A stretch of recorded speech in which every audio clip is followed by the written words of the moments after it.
Viewers welcome back to program. So viewers ਗੱਲਬਾਤ ਕਰਨ ਜਾ ਰਹੇ ਹਾਂ ਕਿ ਰੈਡੀਕਲ ਦੇਸੀ ਦੇ ਸੰਪਾਦਕ ਅਤੇ ਲੇਖਕ ਸਰੀ ਕੈਨੇਡਾ ਬੇਸਡ ਵਿੱਚ ਜਿਹੜੇ ਗੁਰਪ੍ਰੀਤ ਸਿੰਘ ਹੋਰਾਂ ਨੇ ਸ਼ਹੀਦ ਹਰਦੀਪ ਸਿੰਘ ਨਿੱਜਰ ਦੇ ਨਾਂ ਤੇ ਇੱਕ ਖੁੱਲ੍ਹਾ ਪੱਤਰ ਲਿਖਿਆ ਹੈ। ਇਸ ਦਿਲਚਸਪ ਅਤੇ ਭਾਵੁਕ ਲਿਖਤ ਨੂੰ ਅਸੀਂ ਤੁਹਾਡੇ ਨਾਲ ਸਾਂਝੇ ਕਰਨ ਜਾ ਰਹੇ ਹਾਂ। ਸੋ ਅਸੀਂ ਚਾਹਾਂਗੇ ਕਿ ਤੁਸੀਂ ਇਸੇ ਤਰ੍ਹਾਂ ਬੜੇ ਰਹਿਣਾ, ਦੇਖਣ ਸੁਣਨ ਲਈ ਜਾਂ ਲਿਖਣ ਲਈ ਤੁਹਾਡਾ ਸਭ ਦਾ ਬਹੁਤ ਬਹੁਤ ਧੰਨਵਾਦ। ਜੀ ਡਾਕਟਰ ਸਾਹਿਬ, ਕੀ ਕਹਿਣਾ ਚਾਹੋਗੇ? ਦੇਖੋ ਸਰ ਗੁਰਪ੍ਰੀਤ ਸਿੰਘ ਰੈਡੀਕਲ ਦੇਸੀ ਉਹਦੇ ਫਾਊਂਡਰ ਵੀ ਨੇ ਔਰ ਬੜੇ ਬੇਬਾਕ ਅੰਦਾਜ਼ ਦੇ ਵਿੱਚ ਟਾਈਮ ਟੂ ਟਾਈਮ ਜਿਹੜੇ ਇਸ਼ੂ ਹਿਊਮਨ ਰਾਈਟਸ ਨਾਲ ਸੰਬੰਧਿਤ ਨੇ, ਘੱਟ ਗਿਣਤੀਆਂ ਨਾਲ ਸੰਬੰਧਿਤ ਨੇ, ਭਾਰਤ ਦੇ ਟਰਾਈਬਲਸ ਆਦੀਵਾਸੀਆਂ ਨਾਲ ਸੰਬੰਧਿਤ ਨੇ, ਕਸ਼ਮੀਰੀਆਂ ਨਾਲ, ਸਿੱਖਾਂ ਨਾਲ, ਉਸ ਦੇ ਉੱਤੇ ਆਪਣੀ ਵੋਕਲ ਆਵਾਜ਼ ਵੀ ਚੁੱਕਦੇ ਨੇ। G7 ਮੀਟ ਦੇ ਮੌਕੇ ਉਹਨਾਂ ਨੇ ਓਪਨ ਲੈਟਰ ਲਿਖਿਆ ਪ੍ਰਾਈਮ ਮਿਨਿਸਟਰ ਕੈਨੇਡਾ ਨੂੰ, ਕੰਡੈਮ ਕੀਤਾ ਵੀ ਮੋਦੀ ਨੂੰ ਕਿਉਂ ਇਨਵਾਈਟ ਕੀਤਾ ਗਿਆ, ਤੁਸੀਂ ਕੈਨੇਡੀਅਨ ਵੈਲਿਊਜ਼ ਦੀਆਂ ਧੱਜੀਆਂ ਉਡਾਈਆਂ ਨੇ। ਔਰ ਇਸ ਤੋਂ ਇਲਾਵਾ ਉਹਨਾਂ ਦੀ ਬੇਸ਼ੱਕ ਆਈਡੀਓਲੋਜੀ ਜਿਹੜੀ ਮੁੱਢਲੇ ਤੌਰ ਤੇ ਲੈਫਟ ਪੋਲਿਟਿਕਸ ਤੋਂ ਪ੍ਰਭਾਵਿਤ ਰਹੀ, ਲੇਕਿਨ ਉਹਨਾਂ ਦਾ ਜਿਹੜਾ ਅੰਦਾਜ਼ ਹੈ ਔਰ ਟਾਈਮਿੰਗ ਹੁੰਦੀ ਹੈ ਗੱਲ ਕਹਿਣ ਦੀ, ਔਰ ਸਿੱਖਾਂ ਦੇ ਵਿੱਚ ਕਿੰਨੇ ਕੁ ਨੇ ਜਿਹੜੇ ਇੱਕ ਚੰਗੇ ਅੰਦਾਜ਼ ਦੇ ਵਿੱਚ ਖਾਸ ਤੌਰ ਤੇ ਅੰਗਰੇਜ਼ੀ ਦੇ ਵਿੱਚ ਲਿਖਦੇ ਨੇ ਔਰ ਆਪਣੀ ਗੱਲ ਨੂੰ ਦੁਨੀਆ ਸਾਹਮਣੇ ਪਹੁੰਚਾਉਂਦੇ ਨੇ। ਸੋ ਇੱਥੇ ਵੀ ਉਹਨਾਂ ਦੀ ਸਾਡੇ ਸਟੂਡੀਓ ਵੀ ਆਏ ਹੋਏ ਨੇ TV 84 ਦੇ, ਔਰ ਜਦੋਂ ਮੈਂ ਕੁਛ ਅਰਸਾ ਪਹਿਲਾਂ ਸਰੀ ਗਿਆ, ਨਾਟ ਇਸ ਵਿਜ਼ਿਟ ਵੇਲੇ ਨਹੀਂ, ਉਹਨਾਂ ਦੇ ਨਾਲ ਜਿਹੜੀ ਗੱਲਬਾਤ ਵੀ ਹੋਈ, ਮਿਲਣ ਦਾ ਸਬਬ ਵੀ ਹੋਇਆ ਔਰ ਉਹਨਾਂ ਨੇ ਇੱਕ ਓਪਨ ਲੈਟਰ ਹਰਦੀਪ ਸਿੰਘ ਨਿੱਜਰ ਦੇ ਨਾਲ ਐਡਰੈਸ ਕੀਤਾ। ਹੁਣ ਇਸ ਤੋਂ ਪਹਿਲਾਂ ਮੈਂ ਇਹ ਵੀ ਦੱਸ ਦਿਆਂ ਕਿ ਵੀ ਉਹਨਾਂ ਨੇ ਉਹ ਹਰ ਮੌਕੇ ਦੇ ਉੱਤੇ ਕਿਸੇ ਨਾ ਕਿਸੇ ਨੂੰ ਪਰਸਨ ਆਫ ਦਾ ਈਅਰ ਐਲਾਨਦੇ ਨੇ। ਜਿਵੇਂ 2025 ਦੇ ਲਈ ਉਹਨਾਂ ਨੇ ਸੈਨੇਟਰ ਬਲਤੇਜ ਸਿੰਘ ਢਿੱਲੋਂ ਨੂੰ ਜਿਹੜਾ ਉਹ ਪਰਸਨ ਆਫ ਦਾ ਈਅਰ ਐਲਾਨਿਆ ਕਿ ਵੀ ਉਹਨਾਂ ਨੇ ਨਰਿੰਦਰ ਮੋਦੀ ਨੂੰ ਜਦੋਂ G7 ਦੇ ਮੌਕੇ ਇਨਵਾਈਟ ਕੀਤਾ ਗਿਆ ਤੇ ਇਸ ਦੇ ਉੱਤੇ ਬਲਤੇਜ ਸਿੰਘ ਢਿੱਲੋਂ ਹੋਰਾਂ ਨੇ ਬੜਾ ਸਟਰੋਂਗ ਲੈਟਰ ਪ੍ਰਾਈਮ ਮਿਨਿਸਟਰ ਨੂੰ ਲਿਖਿਆ ਸੀ। ਔਰ ਕਿਉਂਕਿ ਉਹਨਾਂ ਨੂੰ ਜਸਟਿਨ ਟਰੂਡੋ ਨੇ ਜਿਹੜਾ ਨੋਮੀਨੇਟ ਕੀਤਾ ਐਜ਼ ਏ ਸੈਨੇਟਰ, ਔਰ ਇਹਨਾਂ ਦੀ ਆਪਣੀ ਸਟਰਗਲ ਵੀ ਬਲਤੇਜ ਸਿੰਘ ਢਿੱਲੋਂ ਦੀ RCMP ਦੇ ਵਿੱਚ ਟਰਬਨਡ ਸਿੱਖ ਦੇ ਤੌਰ ਤੇ ਲੰਬਾ ਚੌੜਾ ਉਹ ਕੇਸ ਚੱਲਿਆ, ਅਲਟੀਮੇਟਲੀ ਉਹਨਾਂ ਦੀ ਵਿਕਟਰੀ ਹੋਈ ਸੀ ਔਰ ਉਹ ਪ੍ਰੋਮੀਨੈਂਟ ਨੇ ਜਿਨ੍ਹਾਂ ਨੇ ਆਵਾਜ਼ ਚੁੱਕੀ। ਸੋ ਉਹਨਾਂ ਨੇ ਉਹਨਾਂ ਨੂੰ ਇਹ ਅਵਾਰਡ ਵੀ ਦਿੱਤਾ ਹੈ ਰੈਡੀਕਲ ਦੇਸੀ ਨੇ ਬਲਤੇਜ ਸਿੰਘ ਢਿੱਲੋਂ ਹੋਰਾਂ ਨੂੰ ਪਰਸਨ ਆਫ ਦਾ ਈਅਰ 2025। ਔਰ ਇਹ ਅਸੀਂ ਜਾਣਕਾਰੀ ਲਈ ਦੱਸ ਰਹੇ ਹਾਂ।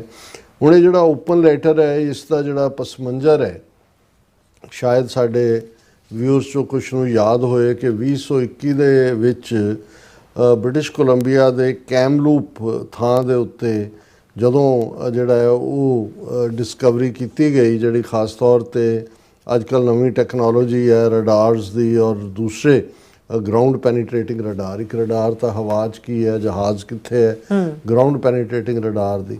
ਸੋ ਕੈਮਲੂਪ ਦੇ ਵਿੱਚ ਉਹਨਾਂ ਨੇ ਇਹ ਦੇਖਿਆ ਕਿ ਵੀ ਥੱਲੇ ਪੋਸੀਬਿਲਿਟੀ ਹੈ ਕਿ ਅਨਮਾਰਕਡ ਗ੍ਰੇਵਸ ਨੇ। ਹੁਣ ਔਰ ਇਹ ਕਿਉਂਕਿ ਕੈਮਲੂਪ ਇੰਡੀਅਨ ਰੈਜ਼ੀਡੈਂਸ਼ੀਅਲ ਸਕੂਲ ਸੀ ਔਰ ਇਹ ਹੈਰਾਨੀ ਹੋਏਗੀ ਕਿਉਂਕਿ ਮੈਂ ਘੜੀ ਵੱਲ ਦੇਖ ਰਿਹਾ ਨਹੀਂ ਤਾਂ ਕਿਸ ਲੈਵਲ ਦੇ ਉੱਤੇ ਨੇਟਿਵ ਜਿਹੜੇ ਲੋਕ ਸੀ ਉਹ ਅਮਰੀਕਾ 'ਚ ਨੇਟਿਵ ਅਮਰੀਕਨ ਹੋਣ, ਜਿਨ੍ਹਾਂ ਨੂੰ ਕੋਲੰਬਸ ਨੇ ਰੋਂਗਲੀ ਜਿਹੜਾ ਉਹ ਰੈੱਡ ਇੰਡੀਅਨ ਦਾ ਨਾਂ ਦਿੱਤਾ, ਉਹ ਨੇਟਿਵ ਕੈਨੇਡੀਅਨ ਹੋਣ, ਆਸਟ੍ਰੇਲੀਆ ਦੇ ਐਬੋਰੀਜਨਲਸ ਹੋਣ, ਨਿਊਜ਼ੀਲੈਂਡ ਦੇ ਮੌਰੀਜ਼ ਹੋਣ, ਜਿਹੜੇ ਅੱਜ ਆਪਣੇ ਆਪ ਨੂੰ ਸਿਵਲਾਈਜ਼ਡ ਕਲਚਰ ਔਰ ਸਿਵਲਾਈਜੇਸ਼ਨ ਦੇ ਪਿਓ ਸਮਝਦੇ ਨੇ। ਇਹਨਾਂ ਨੇ ਕਿੰਨੇ ਜ਼ੁਲਮ ਕੀਤੇ ਨੇ ਉਹਨਾਂ 'ਤੇ, ਉਹਨਾਂ ਦੀਆਂ ਪਾਪੂਲੇਸ਼ਨਸ ਵਾਈਪ ਆਊਟ ਕਰ ਦਿੱਤੀਆਂ। ਉਹ ਕੋਈ ਵੀ ਜਿਹੜਾ ਤਰੀਕਾ ਸੀ ਔਰ ਈਵਨ ਮਜ਼ਹਬ ਦੇ ਨਾਂ ਥੱਲੇ, ਧਰਮ ਦੇ ਨਾਂ ਥੱਲੇ, ਜਦੋਂ ਕਈ ਵਾਰ ਮਜ਼ਹਬ ਦਾ ਕ੍ਰਿਟਿਸਿਜ਼ਮ ਹੁੰਦਾ ਹੈ ਰਾਈਟਲੀ ਸੋ ਕਿ ਵੀ ਜੇ ਦਇਆ, ਹੁਣ ਗੁਰੂ ਸਾਹਿਬ ਨੇ ਫਰਮਾਇਆ ਕਿ ਧੌਲ ਧਰਮ ਦਇਆ ਕਾ ਪੂਤ, ਕਿ ਜਿਹੜਾ ਧਰਤੀ ਖੜੀ ਹੈ ਉਹ ਕੋਈ ਧੌਲ ਕਿਸੇ ਬੌਲਦ ਦੇ ਸਿਰ ਦੇ ਉੱਤੇ ਨਹੀਂ, ਉਹ ਧਰਮ ਹੈ। ਤੇ ਧਰਮ ਦਾ ਮਤਲਬ ਹੀ ਹੈ ਵੀ ਦਇਆ ਆਊਟ ਆਫ ਕੰਪੈਸ਼ਨ, ਪੁੱਤਰ ਹੈ ਉਹ ਕੰਪੈਸ਼ਨ ਦਾ, ਦਇਆ ਦਾ। ਜੇ ਦਇਆ ਨਹੀਂ ਹੈ, ਦਇਆ ਕਪਾ, ਜਦੋਂ ਗੁਰੂ ਸਾਹਿਬ ਨੇ ਜਨੇਊ ਪਾਉਣ ਤੋਂ ਨਾ ਕੀਤੀ ਤਾਂ ਜਿਹੜਾ ਮੈਸੇਜ ਦਇਆ ਕਪਾ ਮੂਲ, ਕਿਉਂਕਿ ਹਰ ਚੀਜ਼ ਜਿਹੜੀ ਜਨੇਊ ਦਾ ਆਧਾਰ ਕਪਾਹ ਹੈ, ਕਾਟਨ ਹੈ, ਉਹ ਦਇਆ। ਜੇ ਤੁਹਾਡੇ 'ਚ ਕੰਪੈਸ਼ਨ ਨਹੀਂ ਹੈ, ਰਹਿਮ ਨਹੀਂ ਹੈ ਔਰ ਧਰਮ ਦੇ ਨਾਂ ਥੱਲੇ ਇਸ ਕਿਸਮ ਦੇ ਜ਼ੁਲਮ ਔਰ ਕ੍ਰਿਸਚੀਅਨਿਟੀ, ਫਿਰ ਉਹ ਕ੍ਰਿਸਚੀਅਨਿਟੀ ਜਿਹਦਾ ਜਿਹੜੀ ਬੇਸਿਕ ਜਿਹੜਾ ਆਪਣਾ ਆਦਰਸ਼ ਦੱਸਦੇ ਨੇ ਜੀਸਸ ਦਾ ਕਿ ਕੋਈ ਤੁਹਾਡੀ ਇੱਕ ਚੀਕ ਦੇ ਉੱਤੇ, ਇੱਕ ਗੱਲ ਦੇ ਉੱਤੇ ਚਪੇੜ ਮਾਰੇ ਤੇ ਦੂਸਰੀ ਕਰ ਦੇ। ਔਰ ਕਿਵੇਂ ਉਹਨਾਂ ਨੇਟਿਵਸ ਦੇ ਬੱਚਿਆਂ ਨੂੰ ਪੇਰੈਂਟਸ ਤੋਂ ਖੋ ਕੇ ਉਹਨਾਂ ਨੇ ਸੋ ਕਾਲਡ ਰੈਜ਼ੀਡੈਂਸ਼ੀਅਲ ਸਕੂਲ ਦੂਜੇ 'ਚ ਉਹਨਾਂ ਨੂੰ ਕ੍ਰਿਸਚਨਾਈਜ਼ ਕੀਤਾ। ਕਿਵੇਂ ਕੋਈ ਬਿਮਾਰ ਹੋਇਆ ਕੋਈ ਦੂਜਾ, ਕਿਵੇਂ ਉਹਨਾਂ ਦੇ ਉੱਤੇ ਜ਼ੁਲਮ ਹੋਏ, ਉਹਨਾਂ ਦੀ ਕਿਸ ਲੈਵਲ ਦੇ ਉੱਤੇ ਸੈਕਸ਼ੂਅਲ ਐਕਸਪਲੋਇਟੇਸ਼ਨ ਤਾਂ ਉੱਥੇ ਲਗਾਤਾਰਤਾ ਨਾਲ ਹੁੰਦੀ ਰਹੀ ਹੈ, ਲੇਕਿਨ ਕਿਸ ਲੈਵਲ 'ਤੇ ਫਿਰ ਉਸ ਐਵੀਡੈਂਸ ਨੂੰ ਦਬਾਇਆ ਗਿਆ, ਕਦੇ ਸਾਹਮਣੇ ਨਹੀਂ ਆਉਣ ਦਿੱਤਾ ਗਿਆ। ਔਰ ਇਹ ਅਸੀਂ ਕੋਈ 16ਵੀਂ 17ਵੀਂ ਸਦੀ ਦੀ ਗੱਲ ਨਹੀਂ ਕਰਦੇ, ਇਸ ਸੈਂਚਰੀ ਦੇ ਵਿੱਚ ਵੀ ਜਿਹੜੀ 20th ਸੈਂਚਰੀ ਬੀਤੀ ਹੈ ਔਰ ਦੂਜੇ, ਪਰ ਇਹ ਜਿਉਂ-ਜਿਉਂ ਸਬੂਤ ਸਾਹਮਣੇ ਆਉਣੇ ਸ਼ੁਰੂ ਹੋਏ, ਐਡਮਿਸ਼ਨ ਹੋਇਆ ਹੁਣ ਜਿਵੇਂ ਕਾਮਾਗਾਟਾ ਮਾਰੂ ਗੁਰੂ ਨਾਨਕ ਜਹਾਜ਼ ਜਿਸ ਦੇ ਉੱਤੇ ਮਾਫੀ ਮੰਗੀ, ਲੇਕਿਨ 100 ਸਾਲ ਬਾਅਦ। ਪਰ ਇਹਨਾਂ ਵਿਚਾਰਿਆਂ ਦੇ ਨਾਲ ਤਾਂ ਜੋ ਹੋਇਆ, ਇਨਫੈਕਟ ਹਰਦੀਪ ਸਿੰਘ ਨਿੱਜਰ ਉਹਨਾਂ ਸਿੱਖ ਆਗੂਆਂ 'ਚੋਂ ਸੀ ਜਿਨ੍ਹਾਂ ਨੇ ਨਾ ਸਿਰਫ ਇਸ ਗੱਲ ਨੂੰ ਜਿਹੜੇ ਨੇਟਿਵ ਕੈਨੇਡੀਅਨਸ ਦਾ ਜਿਹੜਾ ਇਹ ਦੁਖਾਂਤ ਸੀ ਉਹਨੂੰ ਰੈਕਗਨਾਈਜ਼ ਕਰਦੇ ਆ, ਉਹਨਾਂ ਦੇ ਆਗੂਆਂ ਨੂੰ ਗੁਰਦੁਆਰੇ ਸੱਦ ਕੇ ਜਿਹੜਾ ਉਹਨਾਂ ਦੀਆਂ ਪ੍ਰੈਜੈਂਟੇਸ਼ਨਸ ਉਹਨਾਂ ਨੂੰ ਆਨਰ ਕੀਤਾ, ਸਗੋਂ ਖੁਦ ਵੀ ਉਹਨਾਂ ਦੇ ਸਾਥੀ ਬਣੇ। ਔਰ ਸ਼ਾਇਦ ਜਦੋਂ ਹੁਣ ਕਿਉਂਕਿ ਗੁਰਪ੍ਰੀਤ ਸਿੰਘ ਖੁਦ ਪਹਿਲੀ ਵਾਰ ਉਸ ਮੈਮੋਰੀਅਲ 'ਤੇ ਗਏ ਨੇ ਜਿਹੜਾ ਕਿ ਅਨਮਾਰਕਡ ਗ੍ਰੇਵਸ ਦਾ ਇਸ ਕੈਮਰੂਪ ਇੰਡੀਅਨ ਰੈਜ਼ੀਡੈਂਸ਼ੀਅਲ ਸਕੂਲ ਦੇ ਹਵਾਲੇ ਨਾਲ ਬਣਿਆ, ਔਰ ਉੱਥੇ ਉਹਨਾਂ ਨੂੰ, ਔਰ ਸਾਡੇ ਦਰਸ਼ਕ ਉਹ ਪਿਕਚਰਸ ਵੀ ਦੇਖ ਰਹੇ ਹੋਣਗੇ ਕਿ ਵੀ ਹਰਦੀਪ ਸਿੰਘ ਨਿੱਜਰ ਕਿਵੇਂ ਉਹਨਾਂ ਨੇ ਜਦੋਂ ਕਿ ਇਹ ਸਾਰੇ ਪਾਰਟ ਸੀ ਉਹ ਉਸ ਕਮਿਊਨਿਟੀ ਦੇ ਨਾਲ ਖਲੋਤੇ, ਉਹਨਾਂ ਨੂੰ ਸੱਦ ਕੇ ਜਿਹੜਾ ਉਹ ਗੁਰਦੁਆਰੇ ਦੇ ਵਿੱਚ ਆਨਰ ਕੀਤਾ। ਔਰ ਇਹ ਉਹਨਾਂ ਦੇ ਲਈ ਮੋਟੀਵੇਸ਼ਨ ਸੀ ਗੁਰਪ੍ਰੀਤ ਸਿੰਘ ਹੋਰਾਂ ਲਈ, ਜਦੋਂ ਉਹਨਾਂ ਨੇ ਹਰਦੀਪ ਸਿੰਘ ਨਿੱਜਰ, ਕਿਉਂਕਿ ਸਾਨੂੰ ਤਾਂ ਵਿਦਨ ਉਹਨਾਂ ਦਾ ਖਾਲਿਸਤਾਨ ਰੈਫਰੈਂਡਮ ਦਾ ਦੇ ਇੰਚਾਰਜ ਹੋਣ ਦੀ ਗੱਲ ਹੈ, ਜਾਂ ਗੁਰਦੁਆਰਾ ਸਾਹਿਬ 'ਚ ਹੁੰਦਿਆਂ ਉਹਨਾਂ ਨੇ ਕਿਹੜੇ ਹਿਊਮੈਨੀਟੇਰੀਅਨ ਪ੍ਰੋਜੈਕਟ ਕੋਵਿਡ-19 ਦੇ ਚੱਲਦੇ ਆ ਕਿਵੇਂ ਸਾਰੇ ਸਟੂਡੈਂਟਸ ਦੀ ਦੇਖਭਾਲ ਕੀਤੀ, ਉਹ ਪਾਰਟ ਹੈ।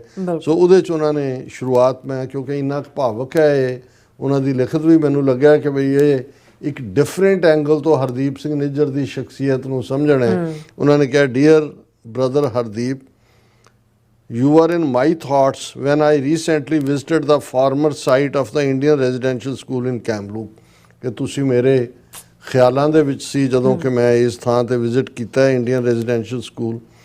Thanks ones again for holding special prayers for those indigenous children whose suspected unmarked graves were discovered nearby in 2021 with ground penetrating radar, ਕਿ ਵੀ ਤੁਸੀਂ ਇਹਨਾਂ ਦੇ ਲਈ ਜਦੋਂ ਜਿਹੜਾ 2021 ਦੇ ਵਿੱਚ ਗਰਾਊਂਡ 'ਚ ਪੈਨੀਟਰੇਟ ਕਰਨ ਵਾਲੇ ਰਡਾਰਸ ਰਾਹੀਂ ਜਿਹੜੀਆਂ ਇਹ ਅਨਮਾਰਕਡ ਗ੍ਰੇਵਸ ਮਿਲੀਆਂ, ਉਹਨਾਂ ਦੇ ਲਈ ਤੁਸੀਂ ਜਿਹੜੀ ਆ ਉਹ ਧਾਰਮਿਕ ਅਰਦਾਸ ਜਿਹੜੀ ਹੈ ਉਹ ਆਰਗੇਨਾਈਜ਼ ਕੀਤੀ। ਔਰ ਇਹ ਉਹਨਾਂ ਨੇ ਕਿਹਾ ਕਿ ਵੀ it was close to the Canada day when I went there for the very first time since I became a citizen of this country. ਬਹੁਤ ਜਿਹੜਾ ਕੈਨੇਡਾ ਡੇ ਦੇ ਕਲੋਜ਼ ਸੀ, ਮੈਂ ਸਿਟੀਜ਼ਨ ਬਣਨ ਤੋਂ ਬਾਅਦ ਪਹਿਲੀ ਵਾਰ ਉੱਥੇ ਗਿਆ। ਔਰ ਸਾਡੀ ਦੋਸਤ hour friend indigenous educator Jennifer sheriff whom you invited for the prayers at the Surrey Delta Gurdwara took me there as part of tour organized by her, ਕਿ ਜਿਸ ਬੀਬੀ ਨੂੰ ਜੈਨੀਫਰ ਸ਼ੈਰਿਫ ਨੂੰ ਜਿਹੜੀ ਇੰਡੀਜਨਸ ਐਜੂਕੇਟਰ ਹੈ ਤੁਸੀਂ ਗੁਰਦੁਆਰੇ 'ਚ ਸੱਦ ਕੇ ਜਿਹੜਾ ਆਨਰ ਕੀਤਾ ਸੀ, ਉਹਨਾਂ ਨੂੰ ਉਸ ਅਰਦਾਸ ਦੇ ਮੌਕੇ ਜਿਹੜੀ ਉਹਨਾਂ ਬੱਚਿਆਂ ਲਈ ਕੀਤੀ ਗਈ, ਉਹਨੇ ਹੀ ਮੈਨੂੰ ਜਿਹੜਾ ਇਸ ਟੂਰ ਦੇ ਉੱਤੇ ਜਿਹੜਾ ਮੈਂ ਗਿਆ ਉਹਦੇ ਇਨਵੀਟੇਸ਼ਨ ਦੇ ਉੱਤੇ, ਮੈਂ ਉਸ ਥਾਂ ਦੇ ਉੱਤੇ ਇੱਕ ਟੈਡੀ ਬੀਅਰ ਵੀ ਛੱਡਿਆ ਰੱਖਿਆ, ਇੱਕ ਸਮਾਲ ਨੋਟ ਜਿਹੜਾ ਮੇਰੀ ਡਾਟਰ ਨੇ ਲਿਖਿਆ ਸੀ at the memorial site outside the school building as a powwow event was in progress. It was a very moving experience for me. ਇਹ ਉਹਨਾਂ ਨੇ ਆਪਣਾ ਕਿ ਭਾਈ ਟੈਡੀ ਬੀਅਰ ਵੀ ਔਰ ਆਪਣੀ ਬੱਚੀ ਵੱਲੋਂ ਜਿਹੜਾ ਲੈਟਰ ਸਮਾਲ ਨੋਟ ਉਹਨਾਂ ਨੇ ਲਿਖਿਆ ਹੋਏਗਾ ਉਹ ਵੀ ਉਸ ਸਾਈਟ ਦੇ ਉੱਤੇ ਛੱਡਿਆ। ਔਰ ਫਿਰ ਉਹਨਾਂ ਨੇ ਕਿਹਾ ਕਿ ਵੀ ਅਸੀਂ ਇਸ ਸਾਲ ਦੀ ਬਿਗਨਿੰਗ ਦੇ ਵਿੱਚ ਹੀ ਜਰਨੈਲ ਸਿੰਘ ਜਿਹੜੇ ਪ੍ਰੋਮੀਨੈਂਟ ਆਰਟਿਸਟ ਸੀ ਜਿਨ੍ਹਾਂ ਨੇ ਮਲਟੀਮੀਡੀਆ ਪੇਂਟਿੰਗ ਕ੍ਰੀਏਟ ਕੀਤੀ ਜੈਨੀਫਰ ਦੇ ਗ੍ਰੈਟੀਚਿਊਡ ਦੇ ਵਿੱਚ, ਔਰ ਤੁਹਾਡੇ ਉਹ ਵੀ ਸਾਥੋਂ ਵਿਛੜੇ ਨੇ। ਔਰ indigenous kids who became victims of genocide while we were still mourning your death, we never imagined that he would be gone soon, ਕਿ ਵੀ ਉਹਨਾਂ ਨੇ ਕਿਹਾ ਵੀ ਅਜੇ ਤਾਂ ਅਸੀਂ ਤੁਹਾਡੇ ਵਿਛੋੜੇ ਦੇ ਹੀ ਉਸ ਸ਼ੌਕ ਸੀ ਜਦੋਂ ਕਿ ਜਰਨੈਲ ਸਿੰਘ ਹੋਰਾਂ ਦੇ ਜਾਣ ਦਾ ਵੀ ਵਿਛੋੜਾ ਦਾ ਵੀ ਜਿਹੜਾ ਉਹ ਸਾਨੂੰ ਸੰਤਾਪ ਲੱਗਾ। ਔਰ ਉਹਨਾਂ ਨੇ ਜਿਹੜੇ ਔਰ ਦਰਸ਼ਕ ਦੇਖ ਸਕਦੇ ਨੇ ਜਿਹੜੀ ਇੱਕ ਪਿਕਚਰ ਜੈਨੀਫਰ ਔਰ ਦੂਸਰੇ ਦੇ ਨਾਲ ਉਹਨਾਂ ਦੀ ਹਰਦੀਪ ਸਿੰਘ ਨਿੱਜਰ ਦੀ ਉਹਨਾਂ ਨੇ ਜਰਨੈਲ ਸਿੰਘ ਹੋਰਾਂ ਨੇ ਬਣਾਈ। ਔਰ ਉਹਨਾਂ ਨੇ ਕਿਹਾ ਕਿ ਵੀ ਅਸੀਂ ਇਮੈਜਿਨ ਵੀ ਨਹੀਂ ਸੀ ਕਰ ਸਕਦੇ ਵੀ ਤੁਸੀਂ ਵੀ ਤੁਰ ਜਾਓਗੇ। ਮੈਂ ਜੈਨੀਫਰ ਨੂੰ ਆਪਣੀ ਗੱਲ ਵੱਖੜੀ 'ਚ ਲਿਆ, ਉਸ ਦਾ ਧੰਨਵਾਦ ਕੀਤਾ ਕਿ ਵੀ ਉਹ ਮੈਨੂੰ ਇਸ ਥਾਂ 'ਤੇ ਲੈ ਕੇ ਆਏ ਨੇ ਜਿਹਦੀ ਇਨਕਨਵੀਨੀਐਂਟ ਹਿਸਟਰੀ ਹੈਡ ਯੂਨਾਈਟਿਡ ਅਸ ਆਲ। ਕਿ ਵੀ ਕਿਉਂਕਿ ਅੱਜ ਜਦੋਂ ਅਸੀਂ ਨਸਲਕੁਸ਼ੀ ਦੇ ਸ਼ਿਕਾਰ ਹੈ ਤੇ ਅਸੀਂ ਜ਼ਿਆਦਾ ਬਿਹਤਰ ਸਮਝ ਸਕਦੇ ਹਾਂ, ਇਕੱਲੀ ਸਿੰਪੈਥੀ ਨਹੀਂ ਐਮਪੈਥੀ ਵਾਂਗ ਕਿ ਵੀ ਉਹ ਕੀ ਹੈ। So much so the Canadian government decided to lower the national flag and decided against celebrating Canada Day. Canada ਸਰਕਾਰ ਨੇ ਆਪਣਾ ਝੰਡਾ ਵੀ ਨੀਵਾਂ ਕੀਤਾ ਔਰ ਕੈਨੇਡਾ ਡੇ ਨਾ ਮਨਾਉਣ ਦਾ ਫੈਸਲਾ ਕੀਤਾ ਇਸ ਸਾਰੇ ਦੇ ਚੱਲਦਿਆਂ ਜੀ। But that can only B expected in Canada. Not every government is like that. Surely you understood it better than me. After all, you had to leave your home in India, the world's so-called largest democracy, because your support for a separate Sikh nation. ਉਹਨਾਂ ਨੇ ਕਿਹਾ ਵੀ ਇਹ Canada 'ਚ ਹੀ ਹੋ ਸਕਦਾ ਹੈ, ਦੁਨੀਆ ਦੀ ਹਰ ਹਕੂਮਤ ਇਹਨੂੰ ਨਹੀਂ ਸਮਝ ਸਕਦੀ। ਤੁਹਾਡੇ ਤੋਂ ਬਿਹਤਰ ਕੌਣ ਸਮਝ ਸਕਦਾ ਹੈ ਜਿਨ੍ਹਾਂ ਨੇ ਆਪਣਾ ਕਾਰੋਬਾਰ ਭਾਰਤ ਦੇ ਵਿੱਚ ਛੱਡਿਆ ਉਸ ਅਖੌਤੀ ਦੁਨੀਆ ਦੀ ਸਭ ਤੋਂ ਵੱਡੀ ਜਮਹੂਰੀਅਤ 'ਚ, ਕਿਉਂਕਿ ਤੁਸੀਂ ਇੱਕ ਅੱਡ ਮੁਲਕ ਖਾਲਿਸਤਾਨ ਦੇ ਹਮਾਇਤੀ ਸੀ। ਤੁਹਾਨੂੰ ਪੁਲਿਸ ਨੇ ਉੱਥੇ ਅਮਨ ਚੈਨ ਨਾਲ ਨਹੀਂ ਰਹਿਣ ਦਿੱਤਾ, ਤੁਹਾਨੂੰ ਆਪਣੇ ਜਨਮ ਧਰਤੀ ਤੋਂ ਦੂਰ ਜਿਹੜਾ ਧੱਕਿਆ ਗਿਆ ਔਰ ਤੁਸੀਂ ਕੈਨੇਡਾ ਨੂੰ ਆਪਣਾ ਘਰ ਬਣਾਇਆ। ਲੇਕਿਨ ਇਸ ਦੇ ਬਾਵਜੂਦ ਉਹਨਾਂ ਨੇ ਤੁਹਾਨੂੰ ਇੱਥੇ ਵੀ ਆਰਾਮ ਨਾਲ ਨਹੀਂ ਰਹਿਣ ਦਿੱਤਾ ਕਿਉਂਕਿ ਤੁਸੀਂ ਉਹਨਾਂ ਦੀਆਂ ਸ਼ਰਤਾਂ ਦੇ ਉੱਤੇ ਜੀਣਾ ਕਬੂਲ ਨਹੀਂ ਕੀਤਾ ਔਰ ਫਾਈਨਲੀ ਉਹਨਾਂ ਨੇ ਤੁਹਾਨੂੰ ਸਾਡੇ ਤੋਂ ਖੋਹ ਲਿਆ। ਉਹ ਤੁਹਾਡੇ ਗਰੋਇੰਗ ਇਨਫਲੂਐਂਸ ਇਕੱਲਾ ਆਪਣੀ ਕਮਿਊਨਿਟੀ 'ਚ ਨਹੀਂ, ਉਸ ਤੋਂ ਬਾਅਦ ਵੀ ਜਿਹੜਾ ਤੁਹਾਡਾ ਪ੍ਰਭਾਵ ਸੀ ਜਿਹਦੇ 'ਚ ਕਿ ਤੁਸੀਂ you are speaking out for Muslims, Kashmiris, Adivasis and political prisoners of any ethnicity, ਕਿ ਤੁਸੀਂ ਸਾਰਿਆਂ ਦੀ ਆਵਾਜ਼ ਬਣੇ ਹੋਏ ਸੀ ਜਿਹੜਾ ਭਾਰਤੀ ਹਾਕਮਾਂ ਨੂੰ ਕਬੂਲ ਨਹੀਂ ਸੀ। You made time to remember the victims of Kamloop when Sikhs are still grieving over their own loss suffered during 1984। ਕਿ ਤੁਸੀਂ ਕੈਮਲੂਪ ਦੇ ਇਹਨਾਂ ਸ਼ਹੀਦਾਂ ਨੂੰ ਵੀ ਯਾਦ ਕੀਤਾ, ਇਹਨਾਂ ਬੱਚਿਆਂ ਨੂੰ, ਮਾਸੂਮ ਜਿਨ੍ਹਾਂ ਦੀਆਂ ਅਨਮਾਰਕਡ ਗ੍ਰੇਵਸ ਨੇ। ਇਹਦੇ ਬਾਵਜੂਦ ਕਿ ਸਿੱਖ ਤਾਂ ਆਪਣੇ ਨਾਲ ਜੋ ਵਾਪਰਿਆ ਉਸ ਦੇ ਜਿਹੜਾ ਉਸ ਸ਼ੋਕ ਦੇ ਵਿੱਚ ਨੇ। How could your enemies bear that? ਦੁਸ਼ਮਣ ਇੰਡੀਅਨ ਸਟੇਟ ਇਹਨੂੰ ਕਿਵੇਂ ਟੋਲਰੇਟ ਕਰ ਸਕਦੀ ਸੀ? Even in your death they continue to describe you as a terrorist and anti-national। ਕਿ ਤੁਹਾਡੇ ਤੁਰ ਜਾਣ ਮੌਤ ਤੋਂ ਬਾਅਦ ਵੀ ਉਹ ਤੁਹਾਨੂੰ ਜਿਹੜਾ ਦਹਿਸ਼ਤਗਰਦ ਔਰ ਰਾਸ਼ਟਰ ਵਿਰੋਧੀ ਐਲਾਨਦੇ ਨੇ ਔਰ ਬਾਈ constantly portraying you as a dangerous extremist they are trying to do everything possible to demonize you। ਤੁਹਾਡੇ ਤੁਰ ਜਾਣ ਤੋਂ ਬਾਅਦ ਵੀ ਉਹ ਹਰ ਕੁਛ ਐਸਾ ਕਰ ਰਹੇ ਨੇ ਤਾਂ ਕਿ ਤੁਹਾਨੂੰ ਬਦਨਾਮ ਕੀਤਾ ਜਾਏ, ਡਿਮੋਨਾਈਜ਼ ਕੀਤਾ ਜਾਏ। ਫਿਰ ਇਸ ਦੇ ਵਿੱਚ ਜਿਹੜਾ ਉਹ ਜਿਹੜਾ ਉਹਨਾਂ ਦੀ ਯਾਦ ਦੇ ਵਿੱਚ ਰੈਜ਼ੀਡੈਂਸ਼ੀਅਲ ਸਕੂਲ ਦੇ ਮੋਨੂਮੈਂਟ ਹੈ ਉਸ ਦੇ ਉੱਤੇ ਲਿਖਿਆ ਹੋਇਆ Kamloops Indian residential school monument 1893 to 1977, ਯਾਨੀ ਆਲਮੋਸਟ ਇਹ 80-85 ਸਾਲ 1893 ਤੋਂ ਸਕੂਲ ਚੱਲ ਰਿਹਾ ਸੀ। ਕਿੰਨੇ ਜ਼ੁਲਮਾਂ ਚੋਂ ਇੰਡੀਜਨਸ ਲੋਕ ਲੰਘੇ। ਉਹਦੇ ਤੇ ਲਿਖਿਆ this monument is dedicated to honour all survivors from the Secwepemc bands who attended the Kamloops residential school, who all suffered the genocide period in the history of the Kamloops Indian residential school, and to honor all survivors who are not with us today but are with us in spirit। ਇਹ ਲੰਬਾ ਵਕਤ ਇਹਨਾਂ ਦੇ ਉੱਤੇ ਜਿਹੜਾ ਉਹ torture, ਤਸ਼ੱਦਦ ਔਰ ਜੈਨੋਸਾਈਡ ਹੋਇਆ। ਸੋ ਇਹ ਉਹਨਾਂ ਨੇ ਇਸ ਨੂੰ ਕੋਟ ਕੀਤਾ ਹੈ। ਬਟ ਅਖੀਰ 'ਚ ਲੈਟਰ ਦੇ ਉਹਨਾਂ ਨੇ ਕਿਹਾ but believe me Hardeep, I as a journalist and storyteller won't let it go. ਸਰਕਾਰ ਜਿੰਨਾ ਮਰਜ਼ੀ ਡਿਮੋਨਾਈਜ਼ ਕਰ ਰਹੀ ਹੈ ਤੁਹਾਨੂੰ ਬਦਨਾਮ ਕਰਨ ਲਈ, ਪਰ ਮੈਂ ਇੱਕ ਪੱਤਰਕਾਰ ਔਰ ਇੱਕ ਕਹਾਣੀਕਾਰ ਹੋਣ ਦੇ ਨਾਤੇ ਕਦੇ ਵੀ ਇਸ ਨੂੰ ਜਿਹੜਾ ਹੈ ਉਹ ਤੁਹਾਡੀ ਕਹਾਣੀ ਨੂੰ ਅੱਖੋਂ ਓਲੇ ਨਹੀਂ ਹੋਣ ਦੇਵਾਂ। Come what may, you will always be our hero and a martyr. ਜੋ ਮਰਜ਼ੀ ਹੋਏ, ਤੁਸੀਂ ਸਾਡੇ ਹੀਰੋ ਹੋ, ਤੁਸੀਂ ਸਾਡੇ ਸ਼ਹੀਦ ਹੋ। You became a catalyst by laying down your life in the face of threats to make Canada open its eyes to a crime against humanity being committed by Modi not only in India but on foreign soil।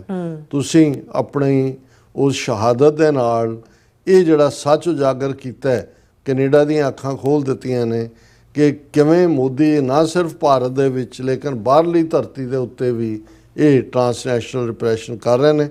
what we could not achieve through writings, petitioning or through angry demonstrations, you made this happen through your sacrifice। ਕਿ ਜੋ ਕੁਛ ਅਸੀਂ ਲਿਖਤਾਂ ਰਾਹੀਂ, ਪਟੀਸ਼ਨਾਂ ਕਰਕੇ ਜਾਂ ਰੋਹ ਭਰੇ ਵਿਖਾਵੇ ਕਰਕੇ ਹਾਸਲ ਨਹੀਂ ਕਰ ਸਕੇ, ਤੁਸੀਂ ਆਪਣੀ ਸ਼ਹਾਦਤ ਦੇ ਨਾਲ ਉਹ ਅਚੀਵ ਕੀਤਾ। I may not have agreed with your political beliefs, I may have had and still have a dream for a society that is not based on any religious identity। ਭਾਵੇਂ ਮੇਰਾ ਤੁਹਾਡੇ ਸਿਆਸੀ ਵਿਚਾਰਾਂ ਨਾਲ ਇਖਤਲਾਫਾਤ ਵੀ ਹੋਏ, ਅਜੇ ਵੀ ਮੇਰਾ ਇਹ ਡ੍ਰੀਮ ਹੈ ਕਿ ਸੁਸਾਇਟੀ ਐਸੀ ਹੋਏ ਜਿਹੜੀ ਕਿਸੇ ਧਰਮ ਦੀ ਪਛਾਣ ਨਾਲ ਨਾ ਜੁੜੀ ਹੋਏ। However, I will always respect you for your uncompromising dedication to your cause and will make sure that you don't become a footnote in history। ਪਰ ਇਹਦੇ ਬਾਵਜੂਦ ਮੈਂ ਹਮੇਸ਼ਾ ਤੁਹਾਡਾ ਸਤਿਕਾਰ ਕਰਦਾ ਔਰ ਇਹ ਜਿਵੇਂ ਤੁਸੀਂ ਪੂਰੀ ਲਗਨ ਦੇ ਨਾਲ, ਪੂਰੇ ਜਨੂਨ ਦੇ ਨਾਲ ਆਪਣੇ ਕੌਜ਼ ਨੂੰ ਸਮਰਪਿਤ ਸੀ, ਮੈਂ ਇਸ ਗੱਲ ਨੂੰ ਯਕੀਨੀ ਬਣਾਵਾਂਗਾ ਕਿ ਤੁਹਾਡੀ ਇਹ ਜਿਹੜੀ ਸ਼ਖਸੀਅਤ ਦਾ ਉਭਾਰ ਇਵੇਂ ਹੀ ਰਹੇ। ਔਰ ਅਸੀਂ ਸਮਝਦੇ ਹਾਂ ਵੀ ਗੁਰਪ੍ਰੀਤ ਸਿੰਘ ਹੋਰਾਂ ਨੇ ਬੜੇ ਚੰਗੇ ਅੰਦਾਜ਼ ਦੇ ਵਿੱਚ, ਜਿੱਥੇ ਉਹਨਾਂ ਨੇਟਿਵਸ ਦੇ ਦੁੱਖ ਨੂੰ ਕਿ ਉਹ ਕਿਸ ਚੋਂ ਗੁਜ਼ਰੇ ਉਸ ਨੂੰ ਵੀ ਹਾਈਲਾਈਟ ਕੀਤਾ। ਇੱਕ ਵੱਡਾ ਹਿੱਸਾ ਸਾਡਾ ਤੇ ਆਪਣੇ ਕਾਰੋਬਾਰਾਂ ਚੋਂ ਜਾਂ ਰੋਟੀ ਕੱਪੜਾ ਮਕਾਨ ਦੀ ਦੌੜ ਚੋਂ ਬਾਹਰ ਹੀ ਨਹੀਂ ਨਿਕਲਦਾ ਹੈ, ਲੇਕਿਨ ਇਹ ਵੀ ਦੇਖਣਾ ਹੈ ਕਿ ਜਦੋਂ ਤੱਕ ਅਸੀਂ ਦੂਸਰਿਆਂ ਦੀ ਪੀੜ 'ਚ ਸ਼ਰੀਕ ਨਹੀਂ ਹੁੰਦੇ। ਹਰਦੀਪ ਸਿੰਘ ਨਿੱਜਰ ਨੇ ਉਹਨੂੰ ਸਮਝਿਆ ਤੇ ਸ਼ਾਇਦ ਉਹਨਾਂ ਦੀ ਪੀੜ ਨੂੰ ਸਮਝਣ ਤੋਂ ਬਾਅਦ ਜਦੋਂ ਤੁਸੀਂ ਕਿਸੇ ਦੀ ਪੀੜ ਸਮਝਦੇ ਹੋ, ਫਿਰ ਤੁਸੀਂ ਆਪਣੇ ਕੌਜ਼ ਨੂੰ ਵੀ ਅੱਗੇ ਤੋਰ ਰਹੇ ਹੁੰਦੇ ਹੋ। ਕਿੰਨੇ ਬ੍ਰਿਜ ਬਣੇ ਔਰ ਗੁਰਪ੍ਰੀਤ ਸਿੰਘ ਹੋਰਾਂ ਨੇ ਇਹਨੂੰ ਹਾਈਲਾਈਟ ਕਰਕੇ ਹੋਰ ਵੀ ਜਿਹੜਾ ਇਸ ਕੌਜ਼ ਨੂੰ ਜਿਹੜਾ ਅੱਡ-ਅੱਡ ਲੋਕ ਸਮੇਂ-ਸਮੇਂ ਜੈਨੋਸਾਈਡ ਦਾ ਸ਼ਿਕਾਰ ਹੋਏ ਬੀਤੇ 'ਚ ਅੱਜ ਹੋ ਰਹੇ ਨੇ। ਅਲਟੀਮੇਟਲੀ ਅਸੀਂ ਸਾਰੇ ਉਸ ਸੁਸਾਇਟੀ ਦੇ ਨਿਰਮਾਣ ਲਈ ਕੰਮ ਕਰ ਰਹੇ ਹਾਂ ਜਿਸ ਦਾ ਨਕਸ਼ਾ ਜਦੋਂ ਗੁਰੂ ਅਰਜਨ ਸਾਹਿਬ ਨੇ ਇਹ ਫਰਮਾਇਆ, ਹੁਣ ਹੁਕਮ ਹੋਆ ਮਿਹਰਬਾਨ ਦਾ, ਪੈ ਕੋਏ ਨਾ ਕਿਸੇ ਰੰਜਾਨ ਦਾ, ਸਭ ਸੁਖਾਲੀ ਉਠਿਆ ਇਹ ਹੋਆ ਹਲੀਮੀ ਰਾਜਿਓ। ਕਿ ਮਿਹਰਬਾਨ ਰੱਬ ਦੀ ਇਹ ਰਜ਼ਾ ਹੈ ਕਿ ਐਸਾ ਸਿਸਟਮ ਜਿੱਥੇ ਕੋਈ ਕਿਸੇ ਨੂੰ ਤੰਗ ਨਾ ਕਰੇ, ਕੋਈ ਕਿਸੇ ਦੇ ਹੱਕ ਨਾ ਖੋਏ, ਪੈ ਕੋਏ ਨਾ ਕਿਸੇ ਰੰਜਾਨ ਦਾ, ਸਭ ਸੁਖਾਲੀ ਉਠਿਆ, ਸਾਰੇ ਸੁਖੀ ਵਸਣ, ਇਹ ਹੋਆ ਹਲੀਮੀ ਰਾਜਿਓ। ਇਹੀ ਹਲੀਮੀ ਰਾਜ ਹੈ, ਇਹੀ ਸਾਡਾ ਖਾਲਿਸਤਾਨ ਦਾ ਸੰਕਲਪ, ਮਿਸ਼ਨ ਔਰ ਨਿਸ਼ਾਨਾ ਵੀ ਹੈ। ਜੀ ਰਾਜ ਸਾਹਿਬ, ਤੁਹਾਡਾ ਬਹੁਤ ਬਹੁਤ ਧੰਨਵਾਦ। ਸੋ ਇੱਥੇ ਲੈਣ ਬ੍ਰੇਕ। ਵਿਊਅਰਸ, ਤੁਸੀਂ ਕਿਤੇ ਨਹੀਂ ਜਾਣਾ, ਮਿਲਦੇ ਹਾਂ ਆਫਟਰ ਦਿਸ ਸ਼ਾਰਟ ਬ੍ਰੇਕ।